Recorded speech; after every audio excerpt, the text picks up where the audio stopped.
దగ్గర స్టార్ట్ ఉంటే చాలును యేసయ్యా, కొదువేది లేదయ్యా, నీకంటే ఘనమైన వారు ఎవరు లేరయ్యా.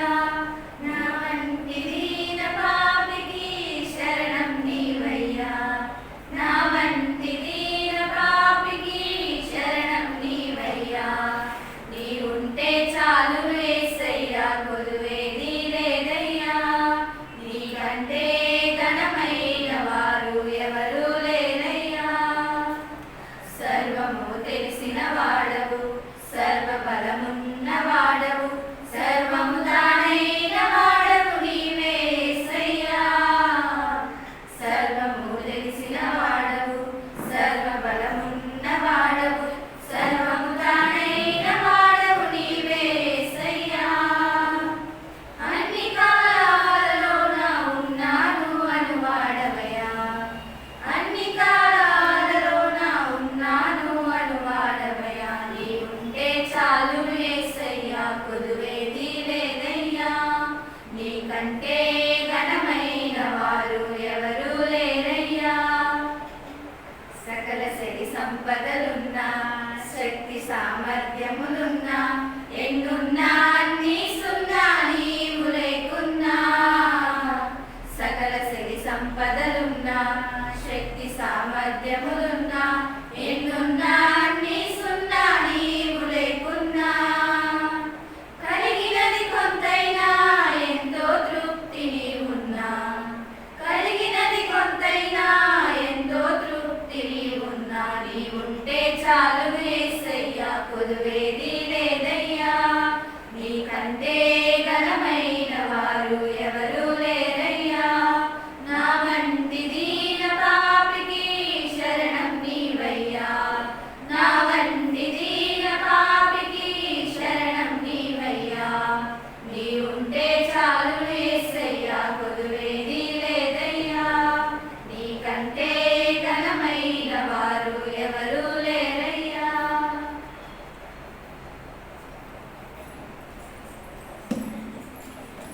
దేవుని వాక్యాన్ని చదువుకుందాం. పరిశుద్ధ గ్రంథం నుంచి కీర్తనకారుడు ఆసాపు రాసినటువంటి కీర్తన 73వ కీర్తన 20 వచనం నుంచి 26 వచనాల వరకు మనము చదువుకొని 10 నిమిషాలు దేవుని యొక్క మాటలు మనం విందాం. ఆసాపు రాసినటువంటి కీర్తన 73వ కీర్తన చదువుకుందాం. మేలుకొనిన వాడు తాను కన్నా కళ మర్చిపోనట్లు, ప్రభువా నీవు మేలుకొని వారి బ్రతుకును తృణీకరింతు. నా హృదయము మత్సరపడెను, నా అంతరింద్రియములో నేను వ్యాకులపడితిని. నేను తెలివి లేని పశువురాడినైతిని, నీ సన్నిధిని మృగముల వంటి వాడినైతిని. అయినను నేను ఎల్లప్పుడూ నిద్రన్నాను. నా కుడి చెయ్యి నీవు పట్టుకొని ఉన్నావు, నీ ఆలోచన చేత నన్ను నడిపించదువు. తర్వాత మహిమలో నీవు నన్ను చేర్చుకుందువు. ఆకాశమందు నీవు తప్ప నాకెవరున్నారు? నీవు నాకుండగా లోకంలో నీవు నాకు అక్కర్లేదు. నా శరీరము నా హృదయం క్షీణించిపోయినను, దేవుడు నిత్యము నా హృదయములకు ఆశ్రయ దుర్గమును స్వాస్థ్యమునై ఉన్నాడు. దేవుడు ఈ మాటలు మన హృదయంలో ఫలింపచేయనుగాక. ప్రభునందు ప్రేమైనటువంటి దేవుని బిడ్డలారా, దేవుడు మనల్ని ప్రేమించి మనల్ని ఆశీర్వదించి మనకిచ్చినటువంటి 2021 సంవత్సరము మే మాసము 4వ పరిశుభ్రారంలో ఆయన సన్నిధిలో చేరి ఆయన నామాన్ని మహింపరిచి ఉన్నాం. ప్రస్తుతము ప్రపంచంలో ఉన్నటువంటి వైరస్ నిమిత్తము ప్రపంచమంతా కూడా దేవాలయాలు మొదలుపెట్టిన సమయంలో మరి ప్రతి సంఘము కూడా ఈ విధంగా ఆన్లైన్ ద్వారా దేవుని యొక్క వర్తమానాన్ని మరి అందిస్తున్నారు. కాబట్టి ప్రతి ఒక్కరు కూడా ఈ యొక్క ఆన్లైన్లో దేవుని వర్తమానమును తెలుసుకొని విని మరి మన జీవితాలను దేవునికి అప్పగించుకొని నమ్మకమైన బిడ్డలుగా జీవించాలని మరి దేవుడు ఈ ఉదయకాల సమయం తెలియజేస్తున్నాడు. ఈ సమయంలో చదవబడినటువంటి వాక్య భాగం 10 నిమిషాలు దేవుని యొక్క వాక్యంలో మనము కొన్ని మాటలు ప్రాముఖ్యమైన మాటలు తెలుసుకుందాం. ఈ వాక్య భాగంలో చదివినటువంటి వాక్య భాగంలో ఉన్న విషయం ఏంటంటే, ప్రాముఖ్యమైనటువంటి అంశం ఏంటంటే, ఈ రోజుల్లో మనిషికి ఏది అవసరం అటువంటి ఒక విషయాన్ని మనము తెలుసుకుందాం. ఈ రోజుల్లో మనుషులకు ఏది అవసరం అంటే, మనం లోకంలో జీవిస్తున్నామంటే మనకు ఏది అవసరం అనేటువంటి సంగతి కీర్తనకారుడు మాట్లాడుతున్నాడు. ఆసాపు రాసినటువంటి కీర్తన. ఆసాపు తన యొక్క ఒంటరి జీవితంలో నీవు తప్ప నాకు ఎవరున్నారు అనేటువంటి ఒక ఆలోచన విధంగా ఈ కీర్తనలు ఆయన రాశాడు. అంటాడు, నీవు తప్ప నాకు లోకంలో ఏది అక్కర్లేదు అని మాట్లాడుతున్నాడు. మరి ఆసాపు యొక్క జీవిత చరిత్రాన్ని మనం తెలుసుకోవాలంటే, ఆసాపు మొత్తము 12 కీర్తనలు రాశాడు. 12 కీర్తనలు కూడా చాలా విలువైనటువంటి కీర్తనలు. ఈ 73వ కీర్తన యొక్క ప్రాముఖ్యత ఏంటంటే, ఆసాపు యొక్క జీవితంలో కొంతకాలము అనగా ఆయన దేవుని గురించి తెలుసుకున్న తర్వాత కొంతకాలము ఏం చేశాడంటే, ఆయన జీవితం అంతా కూడా సందేహాలతో జీవించాడు. ఆయన జీవితంలో కొంత సందేహంతో జీవించాడు. ఈ సందేహంతో జీవిస్తున్న సమయంలో ఏముందంటే, ఆయనకు తెలియకుండానే ఆయన హృదయంలో ఆయన జీవితంలో ఒక కలవరం అనేది జరిగింది. ఆ కలవరాన్ని బట్టి ఆసాపు ఆలోచన చేశాడు, ఏంటి నా జీవితానికి ఈ కలవరం ఎందుకు వచ్చింది, ఇలా ఎందుకు వచ్చింది? నేను నిజదేవుడిని తెలుసుకున్నాను కదా, మరి నిజదేవుని తెలుసుకొని ఆ దేవునిలో జీవిస్తుంటే మరి లోకంలో జీవించేటువంటి నాకు ఈ కలవరం ఏమిటి అని ఆయనకు ఒక ఆలోచన వచ్చిన తర్వాత ఆయన బాగా తెలుసుకున్నాడు. తెలుసుకున్న తర్వాత ఏమైందంటే, ఆసాపు దేవుని యొక్క మంచితనాన్ని తెలుసుకున్నాడు. దేవుడు చాలా మంచివాడు, దేవుడు చాలా మంచివాడు, ఆయన అందరికీ కూడా మరి పరిపూర్ణమైనటువంటి విధానముగా మేలు చేసేటువంటి దేవుడు అని ఆసాపు తెలుసుకొని దేవుడి సన్నిధిలో ఆయన ధైర్యముగా జీవిస్తూ ఈ కీర్తన రాశాడు. ఈ కీర్తనలో రాసేటువంటి ఉద్దేశంలో ఒక 2 ప్రాముఖ్యమైన విషయాలు తెలియజేస్తున్నాడు. మొదటి విషయం ఏంటంటే, మొదటి విషయము నిరాశ. రెండవ విషయం ఏంటంటే ప్రశాంతత. మొదటి విషయము నిరాశ, రెండవ విషయం ఏంటంటే ప్రశాంతత. అంటే ప్రశాంతత అనేటువంటిది కీర్తనకారుడు కోరుకున్నాడు. అయితే ఈ 2 విషయాల్లో మొదటి విషయం ఏంటంటే నిరాశ. ఆయనకు ఎందుకు నిరాశ కలిగింది? ఈ రోజుల్లో దేవుడి గ్రంథంలో వాక్యాలు చూసినప్పుడు నిరాశ ఉన్నటువంటి వారి జీవితాలు ఎలా ఉండదంటే, వారికి మరణము తప్ప ఇంకోటి ఏది కూడా వారి జీవితాల్లో జరగదు. నిరాశ అనేటువంటిది అలా ఉంటుంది. ఈ మొదట్లో ఆసాపు కొంత నిరాశ కలిగి ఉన్నాడు. ఆయన జీవితంలో ఎందుకు ఎలాంటి నిరాశ కలిగింది అనేటువంటిది ఆయనకు తెలియలేదు. అంటే నిరాశ అర్థం ఏంటంటే, అన్నీ ఉన్నప్పటికీ కూడా, అంటే సమస్తము తనకు ఉన్నప్పుడు కూడా జీవితంలో ఏదో ఒకటి సాధించాలి అనేటువంటి ఒక ఆలోచన ఉండి దానిని సాధించలేకపోవటం నిరాశ. నేను ఎన్ని సాధించాలనుకున్నాను, నేను ప్రతిదీ కూడా నా సొంతంగా అనుకున్నాను, నా సొంతం కాలేదే అనేటువంటిది, అది సొంతం కానప్పుడు ఆ మనిషి యొక్క జీవితం ఎలా ఉంటుందంటే నిరాశ కలుగుద్ది. ఎందుకు నేను పొందుకోలేకపోయాను, దేనివల్ల పొందుకోలేకపోని చెప్పని ఆ మనిషి ఎలా ఉంటాడంటే చాలా నిరాశ పడిపోతాడు. ఆ విధంగా నిరాశ పడిపోవడం ఉందంటే తన జీవితానికి లేనిపోయినటువంటి ఒక ఆపదనతను పొందించుకుంటాడు. పరిశుద్ధ గ్రంథంలో మనం చూసినప్పుడు మొదటి రాజుల గ్రంథము 21వ అధ్యాయంలో ఇక్కడ ఒక కుటుంబం కనిపిస్తుంది. అక్కడ ఉన్నటువంటి కుటుంబం అంటే, అక్కడ ఆహాబు రాజు ఉన్నాడు, నాబోతు ఉన్నాడు. ఇక్కడ ఆహాబు అనేటువంటి వ్యక్తికి ఏమైందంటే ఒక నిరాశ కలిగింది. ఆ నిరాశ తన యొక్క జీవితాన్ని మరణానికి దారితీస్తుంది. ఎటువంటిదంటే, ఆహాబుకి అంతా ఉంది, చాలా ఆస్తి ఉంది, సంపద ఉంది, చాలా ఉన్నది.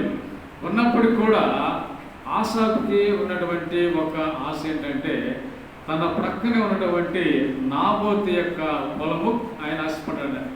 ఆ పొలం ఎందుకంటే చక్కగా పండుద్ది, పంటలు బాగా పండుతాయి, దాన్ని పొందాలి అనేటువంటి ఒక ఆశ ఈ ఆహాబుకి ఉన్నది.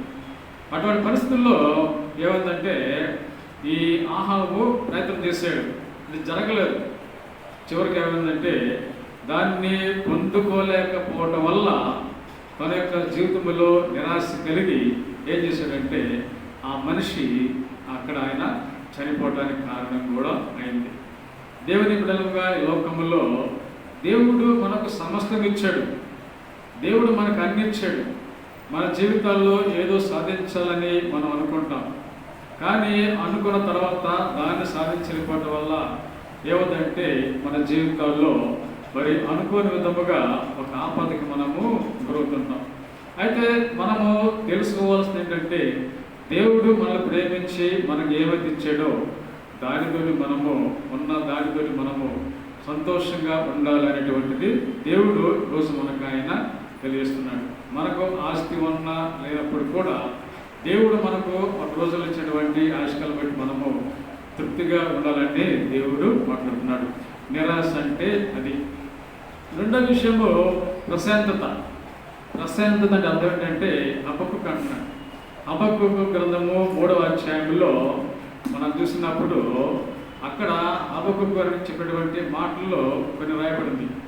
అక్కడ నాకు ఏది ఉన్నా లేనప్పుడు కూడా నేను దేవుని నేను సంతోషిస్తున్నాను అని అక్కడ హబక్కూకు మాట్లాడతాడు.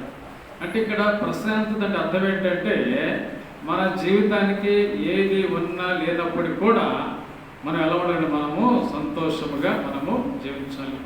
ఈ కోరాహు తర్వాత ఆయన తెలిసినటువంటి సత్యం ఏంటంటే అన్నాడు ఆయన ఆసాపు నాకు అన్నీ ఉన్నా లేనప్పటికీ కూడా నాకు దేవుడు అంటే చాలు.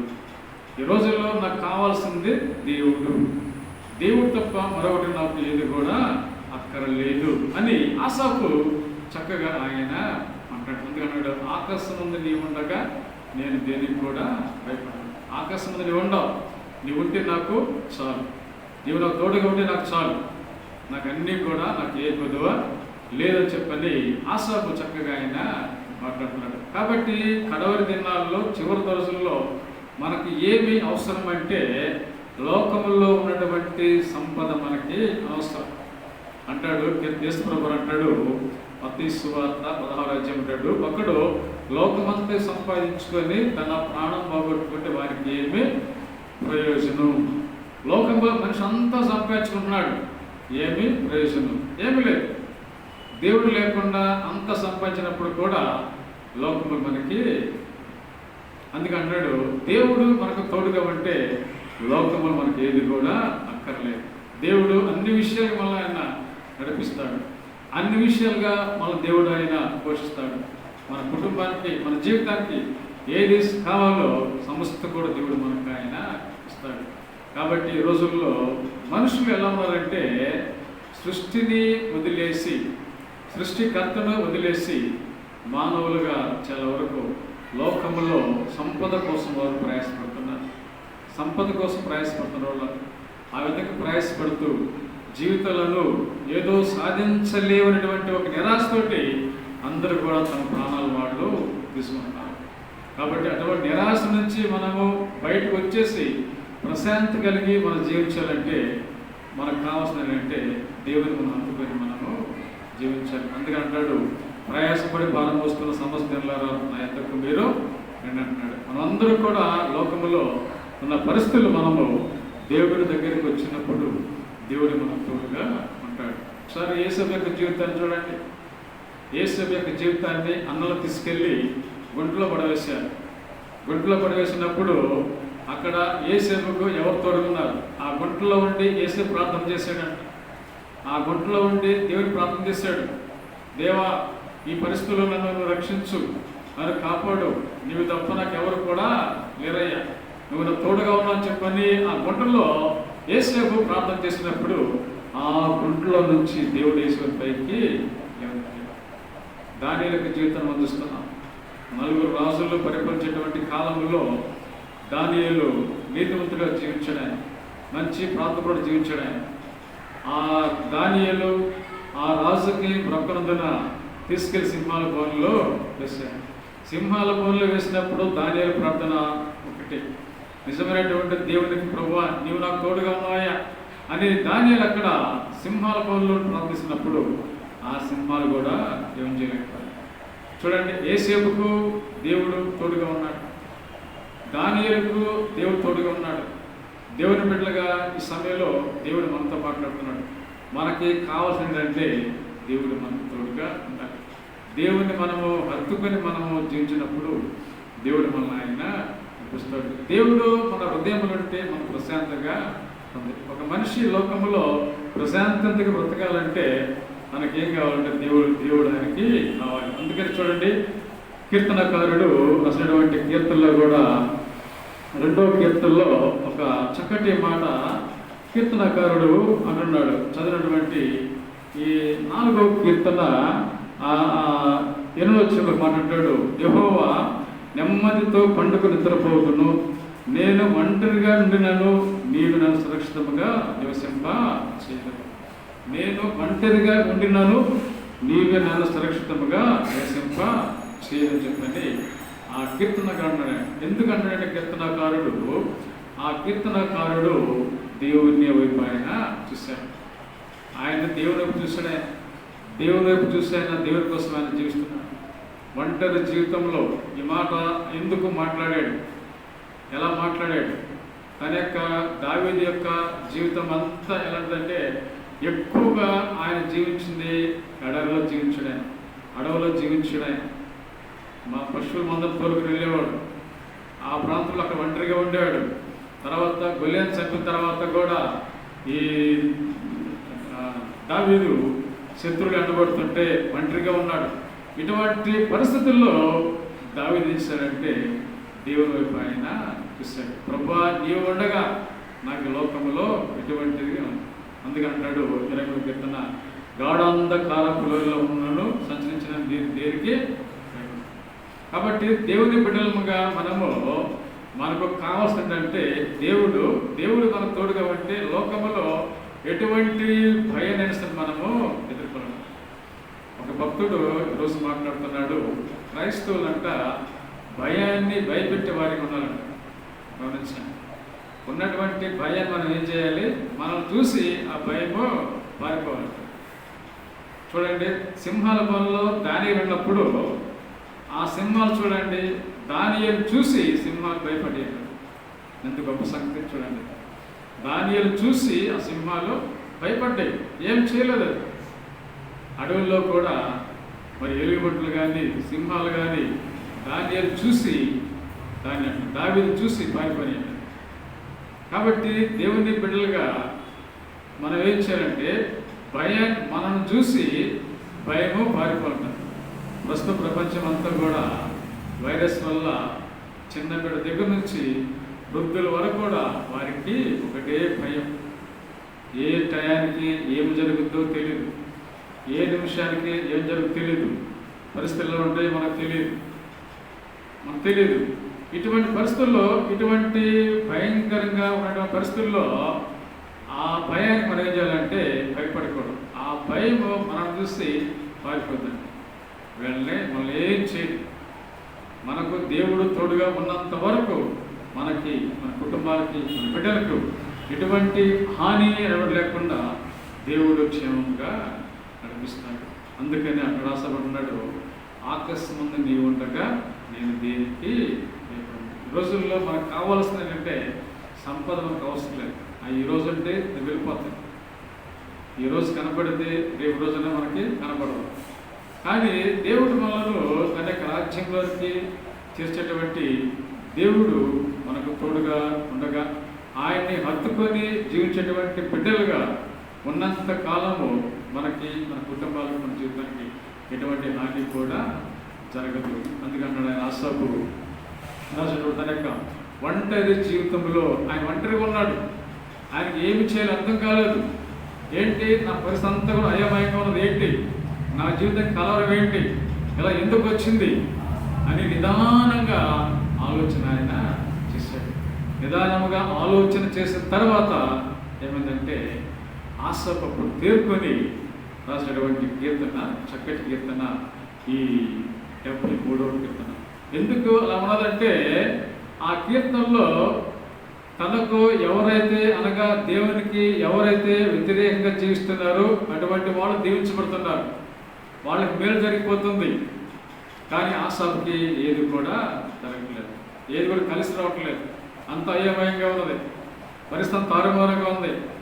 నా ప్రక్కనోడు బాగుంటున్నాడు, నా పరిస్థితి ఎలా ఉన్నది ఏంటని చెప్పని ఇటువంటి ఆలోచనతో ఉన్నటువంటి హృదయం, సందేహంతో ఉన్నటువంటి హృదయం, ఆ హృదయం నుంచి ఆశలు బయటపడి యెహోవా అందరికీ మంచివాడు అని అప్పుడు తెలుసుకుని ఆశమన్నాడు, నేను ఎందుకు ఇవన్నీ సందేహపడుతున్నాను, నా పక్షంగా దేవుడు ఉన్నాడు, నాకు ఆయన ఉంటే నాకు చాలు, ఆ లోకంలో ఏది కూడా అక్కర్లేదు, ఆస్తి అక్కర్లేదు, ఐశ్వర్యం అక్కర్లేదు, నాకేం అక్కర్లేదు, నా దేవుడు నాకు తోడుగా ఉంటే చాలు, బతుకున్నంత కాలం కూడా ఆయన తోడుగా ఉంటే చాలు అనేటువంటి ఒక గొప్ప విశ్వాసంతో నిశ్చయతోటి ఈ మాటలు అక్కడ ఆయన రాశాడు.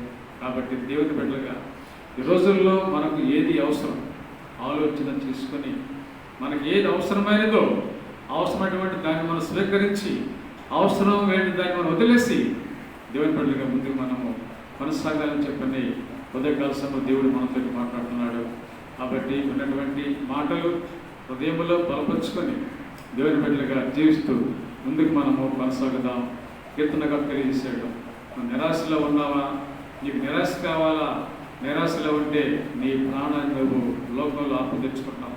అలా కాకుండా నీకు దేవుడు ఏమైతే ఇచ్చాడో ఇచ్చిన దానితో ప్రశాంతంగా ఉన్నప్పుడు దేవుడు నిన్ను దీవిస్తాడు. ఉదాహరణకి రూతు యొక్క జీవితాన్ని చూద్దాం. రూతు ఎలా ఉన్నది, ఆమె జీవితం అంతా ఎలా ఉన్నదంటే ప్రశాంతతగా ఆమె జీవించింది. దేవుడు ఉన్న దానితోటి తృప్తికరంగా జీవించింది. దేవుడు ఏ సమయానికి ఏమి ఇచ్చాడో ఇచ్చినటువంటి దానితోటి సంతోషంగా ఉంది. నాకు ఇది చాలు, నాకేం అక్కర్లేదు అనుకుంది రూతు. అటువంటి రూతును దేవుడు ఎంతగా దీవించాడంటే అంతగా దీవించాడు. ఆమె కావాల్సిన ఏంటంటే లోకములకు ఏమి అక్కర్లేదు. మామ చనిపోయాడు, భర్త చనిపోయాడు, ఆస్తి పోయింది, అంత పోయినప్పటికీ ఆమె ఆలోచన కుటుంబ సభ్యుల మీదకి వెళ్ళలేదు, బంధువుల మీదకి వెళ్ళలేదు. ఆ మనసు తెరుందంటే తన అత్త మీద ఉంది. నేను మా అత్త లోకములో ఉన్నంత కాలం క్షేమం ఉంటే మాకు చాలు, ఆమె అదే కోరుకుంది. ఆ కోరిక తన యొక్క ఆమె జీవితాన్ని దేవుడు ఫలింపచేశాడు. కాబట్టి దేవుని బిడ్డలముగా ఈ రోజున మనకి ఏది అవసరమో దాన్ని మనము తెలుసుకోవాలి. అవసరమైనటువంటి దానిని మనము పట్టుకొని దాన్ని మనము వెంటాడాలి. అవసరం లేదు దాన్ని మనము వదిలేసినప్పుడు మన జీవితానికి ప్రశాంతత ఉంటుంది. ప్రశాంతంగా జీవించాలంటే, నెమ్మదిగా జీవించాలంటే ఆయన కీర్తనకారుడు, నేను నెమ్మదిగా పండుకొని నిద్రపోతున్నాను. చూడండి ఆయనకి ఎంత ప్రశాంతత కలిగిందంటే, చూడండి ఆయన ప్రశాంతత ఉన్నటువంటి హృదయంలో చక్కగా నిద్ర పట్టదండి. ఈ రోజుల్లో చాలా మంది నిద్ర పట్టదు. నిద్ర ఎందుకు పట్టదంటే ఒక భక్తుడు చెప్పాడు, నిరాశలో ఉన్నటువంటి హృదయానికి వారికి నిద్ర పట్టదంట. నిద్ర పట్టదు. ప్రశాంతంగా అన్నీ వదిలేసుకొని ప్రశాంతంగా ఉన్నటువంటి వారికి మాత్రం చక్కగా నిద్ర పట్టదు. దావీదు ఎందుకు నేను నెమ్మదిగా పండుకొని నిద్రపోతున్నాను అన్నాడు అంటే ఆయనకు తోడుగా దేవుడు ఉన్నాడు. ఆయన జీవితాన్ని దేవుడికి అప్పగించాడు. నా దేవుడు నాకు తోడుగా ఉన్నంత కాలం నేను హాయిగా ఉంటాను, నా దేవుడు నాకు తోడుగా ఉన్నంత కాలం నేను చక్కగా ప్రశాంతంగా ఉంటాను అని కీర్తనకారుడు చక్కగా తీర్మానం చేసుకొని ఆ కీర్తన ఆయన రాశాడు. ఆయనటువంటి ప్రశాంతత మన జీవితంలో కూడా కలిగి ఉండాలంటే, నిరాశని మనం వదిలేసి ప్రశాంతత కలిగి మనం జీవించాలంటే మనకు కావాల్సిన అంటే మన దేవుడు. ఒంటరి జీవితంలో మనకి లోకములో దేవుడు తప్ప మరొకటి లేనిది. కాబట్టి మన జీవితాన్ని దేవుడికి అప్పగించుకొని దేవుడి బిడ్డలకు మనము జీవిస్తుందుకు మనము కొనసాగుదాం. అటువంటి కృప పరిశుద్ధాత్మ దేవుడు ఈ ఉదయకాల సమయంలో మనకి, మన కుటుంబాలకు, బిడ్డలకు ప్రభు దయచేసి బలపరిచి నడిపించుగాక. కలవచ్చండి, ప్రార్థన మనం చేసుకుందాం. క్రీస్తునందు ప్రేమైనటువంటి దేవుని బిడ్డలారా, 73వ కీర్తనలో ఆశాప్ అంటున్నాడు, ఈ రోజుల్లో మనిషికి ఏది అవసరం? ఆశాప్ అంటున్నాడు, ఆకాశమందు నీ ఉండగా నేను లోకములో ఏది నాకు అక్కర్లేదు అని ఆశాప్ చెప్పాడు. కీర్తనలో కీర్తనకారుడు నిరాశ ఉన్న జీవితాన్ని గురించి మాట్లాడాడు, ప్రశాంతత ఉన్న జీవితాన్ని గురించి మాట్లాడాడు. నిరాశ మన జీవితానికి ఆపద తెస్తుంది, ప్రశాంతత మన జీవితానికి నెమ్మది కలిగిస్తుంది. కాబట్టి కీర్తనకారుడు ప్రశాంతతను ఆయన కోరుకున్నాడు, నెమ్మదిగా జీవించాడు. నా దేవుడు నాకు తోడుగా ఉంటే చాలు, నాకు లోకంలో ఏది అక్కర్లేదని ఆయన తీర్మానం చేసుకొని జీవించాడు. ఆ తీర్మానము మనం కూడా కలిగి ఉన్నప్పుడు దేవుడు నిన్ను విడిచిపెట్టకుండా నీకు నీ కుటుంబం తోడుగా ఉంచి భయాన్ని నుంచి విడుదల కలిగించి నడిపిస్తాడు. దయగల మా తండ్రి, మారని గొప్ప దేవుడా, మార్పు లేనటువంటి మా యేసయ్య, నిరంతరము మా జీవితాలను ప్రేమించే తండ్రి, శాశ్వతమైనటువంటి ప్రేమతో నడిపించే ప్రభువా, ఈ ఉదయకాల సమయంలో నీ ఘనమైనటువంటి నామానికి వందనాలు చెల్లిస్తున్నాం. ఈరోజు మీ అందరం ప్రభువా ఈ మందిరంలో చేరి మీ నామాన్ని మహిమపరిచారు తండ్రి. పాడేటువంటి పాటల్లో తోడుకున్నారు, వాక్యములో తోడుకున్నారు. వందనాలు నాయన. మాకు కావాల్సింది ప్రభువా, లోకంలో ఆశాపు సెలవుచిన ప్రకారము ఆకాశమందు నీ ఉండగా లోకంలో నాకేమీ కొద్దిగా అక్కర్లేదు అని ఆశాపు నాయన ఎలా తీర్మానం చేశాడు. ఉదయకాల సమయంలో ప్రభావ మేము కూడా మా తండ్రి ప్రశాంతంగా నాయన జీవించాలంటే ఆకాశమందు ప్రభావ మీరు ఉన్నారు, మా జీవితాలు చేతిలో ఉన్నాయి ప్రభావ. కాబట్టి తండ్రి మీరు మాకు తోడుకున్నంత వరకు నాయన లోకముల తండ్రి దేనికి భయపడకుండా నిబ్బరము కలిగి ధైర్యంగా జీవించే జీవితాన్ని ప్రతి ఒక్కరికి దయచేయడం చేస్తున్నాం. ఈ సమయంలో సంఘాన్ని, కుటుంబాల్ని అప్పగిస్తున్నాం. దీవించండి, నడిపించండి. ప్రతి కుటుంబాన్ని మీరు ధైర్యపరచండి, వందనాలు చెల్లిస్తున్నాం. ప్రతి కుటుంబంలో మీ కార్యములు జరిగించండి, స్తోత్రాలు. ఉన్నటువంటి ఆయన ఈ వైరస్ వల్ల మా ప్రభావం తండ్రి ఎవరు కూడా ప్రభావం ఏ విధంగా నేను భయపడుకుంటాను తండ్రి, ఆ భయాన్ని భయపెట్టి వారికి గమనం బలపరచండి, వందనాలు చెల్లిస్తున్నాం. దయగల మా తండ్రి, మరొకసారి నాయన ఈ సమయంలో మా తండ్రి ఈ పరిస్థితి ప్రపంచంలో దేశంలో ఎంతకాలం ఉండదో మాకు తెలియదు తండ్రి. చూసినప్పుడు ఆయన ప్రపంచమంతా కూడా మా తండ్రి దేవాలయమైన ఆరాధన అయిపోయిన మా ప్రభావం. ఇదిగా మా తండ్రి ఆయన సొలొమోను మహారాజు తండ్రి ఇదిగో నాయన పరబద్ధ గీత గ్రంథంలో అంటున్నాడు, నా ఉద్యానవనము మోయబడిను సెలవిచ్చాడు ప్రభావ. తండ్రి ప్రజల యొక్క నాయన అపరాధాన్ని బట్టి మా తండ్రి మీ మందిరం అన్ని కొండైనా మోయబడుతుంది మా ప్రభావ తండ్రి. కాబట్టి బిడ్డలైనా తీసినటువంటి ప్రతి ఒక్క పాపాన్ని ఉదయకాల సమయంలో మీకు అప్పగిస్తున్నాం. క్షమించండి, క్షమించేటువంటి తండ్రిగా మీరున్నారు నాయన. ప్రతి ఒక్కరిని క్షమించండి, ప్రతి బిడ్డని క్షమించండి ఆయన తండ్రి. వారి జీవితాల్లో, వారి దేశంలో, వారి గ్రామాల్లో, కుటుంబాలను ఆయన మీరు మేరించి మమ్మల్ని చేస్తున్నాం. దయగల మధ్యలో ప్రతి ఒక్కరికి ఉన్నాయి జరిగేటువంటి విపత్తు నుంచి ఆయన బయటపడి ధైర్యంగా నడిపించమని చేస్తున్నాం. చిత్తమధ్య మా ప్రభు త్వరలోనైనా దేవాలయాలు తెరబడే విధంగా ప్రార్థిస్తున్నాం. మా ప్రభు సహాయం చేయండి ఆయన. మీకు వాక్యం సెలవిస్తుంది, మా కాలము మీ చేతిలో ఉంది మా ప్రభు, మా స్థితిగతులు మీ చేతిలో ఉన్నాయి నాయన. కాబట్టి మీ అందరూ కూడా ప్రభుత్వం తండ్రి ప్రస్తుతమైనటువంటి కాలంలో నెమ్మదిగా జీవించింది నాయన. మేము హృదయంలో ఉన్నటువంటి ప్రతి ఒక్క ప్రభు మరి పాపాన్ని మేము ఒప్పుకొని మీ కొరకునైనా జీవించబడ్లుగా నడిపించుకున్నాను చేస్తున్నాం. ఒకసారి ఇచ్చిన వాక్యాన్ని విన్న బిడ్డలకు దీవించమని మమ్మల్ని అసలుగా అప్పగించుకుంటూ యేసు పరిశుద్ధ నామమున అడిగి ప్రార్థన చేస్తున్నాము తండ్రి. ఆమె పరలోకమందున్న మా తండ్రి, నీ నామము పరిశుద్ధపరచబడును గాక. నీ రాజ్యము వచ్చును గాక. నీ చిత్తం పరలోకములో నెరవేరును గాక. మా అనుదిన ఆహారం నేడు మాకు దయచేయి. మేడు అపరాధం క్షమించు. శోధక కీడు తప్పించు. రాజ్యము, శక్తి, మహిమ నిరంతరం నీవున్నావు తండ్రి. ఆమేన్. తండ్రి, కుమార త్రియేక దేవుని ప్రేమ మనకి, మన కుటుంబాలకు, మన సంఘానికి, ఆయన బిడ్డలందరికీ ప్రభు తోడుగా వచ్చి అందరిని ప్రభువారు ధైర్యపరిచి బలపరిచి ప్రభు చూపిస్తూ దేవుని బిడ్డలుగా నెమ్మదిగా ప్రభు ప్రశాంతంగా నడిపించును గాక. ఆమేన్, ఆమేన్.